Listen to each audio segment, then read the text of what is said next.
மறைந்த முதல்வர் ஜெயலலிதாவின் உடல் அடக்கம் செய்யப்பட்ட இடத்திற்குள் தண்ணீர் புகுந்து விடாமல் தடுக்க அதிகாரிகள் படாத பாடுபட்டனர். ஆனால் அதற்கு வேலையே இல்லை. சொட்டு தண்ணீர் கூட சமாதிக்குள் போகவே இல்லை என்கிறார்கள். அடித்த புயலின் வேகத்திற்கு அம்மா சமாதி கொஞ்சம் கூட ஆடாமல் அசையாமல் நின்றது. அதாவது அம்மா போலவே கம்பீரமாக நின்றது. காவலர்களுக்கு நனையாமல் சமாதி பாதுகாப்பு கொடுத்தது. சாகும் வரை காவல்துறைக்கு குடை போல இருந்த அம்மா இறந்த பின்னும் தஞ்சம் கொடுத்தார்.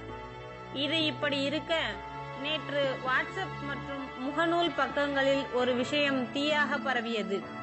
அதாவது அம்மா சமாதியில் இரவு முழுவதும் அழுகுரல் சத்தமும் வேதனையில் முனகல் சத்தமும் கேட்கிறது. கொஞ்சம் உற்று கேட்டால் பகலிலும் அந்த அழுகுரல் கேட்கிறது என்கிற செய்திதான் அது.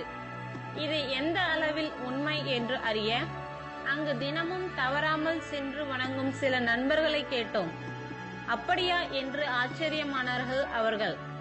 பின் அவர்களும் காது கொடுத்து கேட்டார்கள். அது வேறொன்றுமில்லை, அருகில் கடற்கரை இருப்பதால் அலையில் எழும் அந்த காற்றின் சத்தம் அப்படி ஒரு பிரம்மையை நமக்கு உண்டாக்குகிறது. மற்றபடி அம்மா அழும் டைப் அல்ல, வீரப்பெண், இரும்பு பெண்மணி என்கிறார்கள். நமக்கும் நிம்மதியாக இருந்தது.